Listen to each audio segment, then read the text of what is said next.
One of my earliest memories was of my mother as a dress.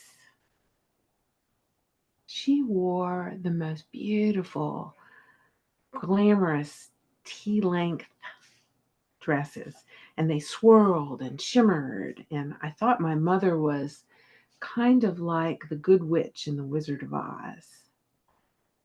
Remember Glinda, the good witch of the South, the one who waved a magic wand and guided Dorothy along her way? That was that was my mother to me. Well, I was the firstborn child in my family in 1955. And when my brother came along, I was about 4 years old. And I was so jealous of my brother that I would cry all the time. And my mom could not spend time with him without me demanding her attention. So she decided to build me a playhouse out of a large cardboard box.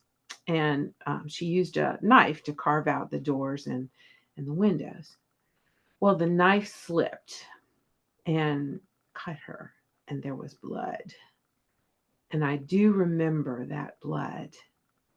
I think that's when I first learned that my mother was human and that she was not a dress.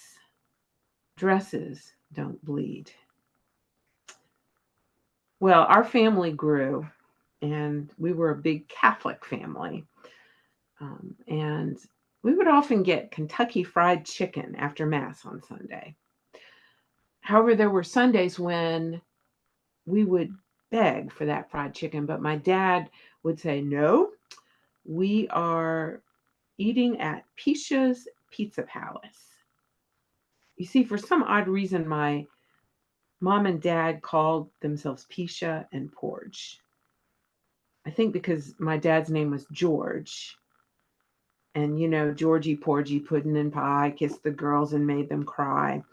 And my mother's name, my Pisha was a Polish name, I think. Anyway, Pisha's Pizza Palace did not serve pizza, and it was not a palace. And now I realize that my mom was a good cook, but at the time, I didn't really care for her cooking, except for her tuna noodle casserole, which we would often have on Fridays or during Lent, when, as Catholics, you were supposed to abstain from meat. But I thought that was a poor punishment for all of the bad things that we did that year, because I liked tuna noodle casserole. I think it was the cream of mushroom soup and the buttered breadcrumbs on the top. But anyway, my mother was a pretty good casserole maker, but my mother was not for casseroles. In the family bomb shelter, yes, we had a bomb shelter, we didn't have ingredients for casseroles. Only the tuna and canned spinach, yuck, and baked beans and stuff like that. And we would all march down there during drills that my mother organized, because my mother was convinced that we were going to be attacked by Russians.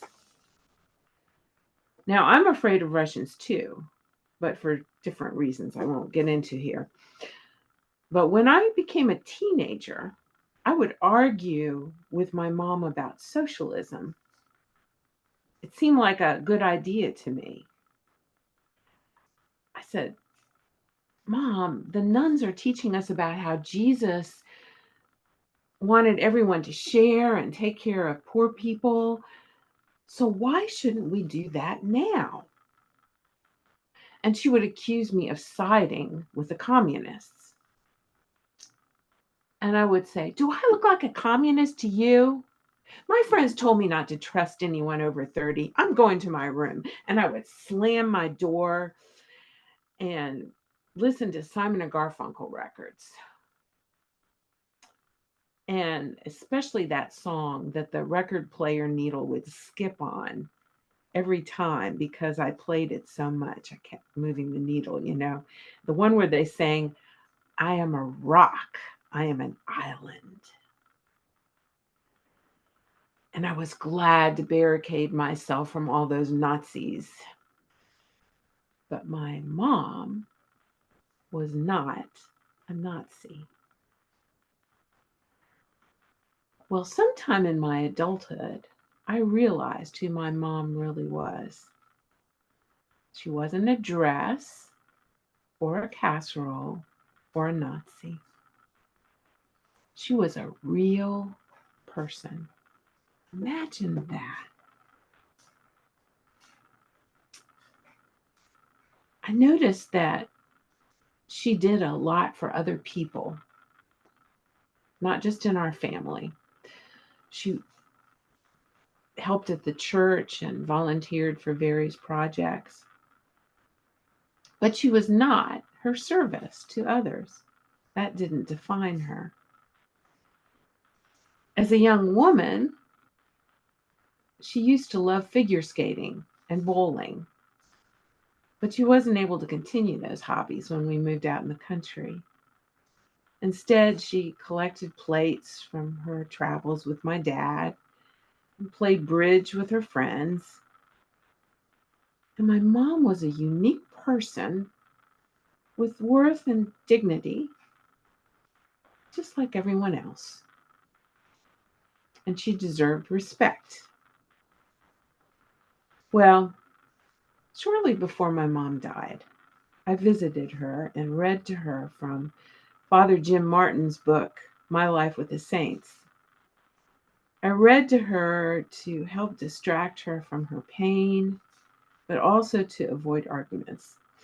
And I thought she might like to hear the chapter on Saint Teresa of Lisieux or Mother Teresa of Calcutta.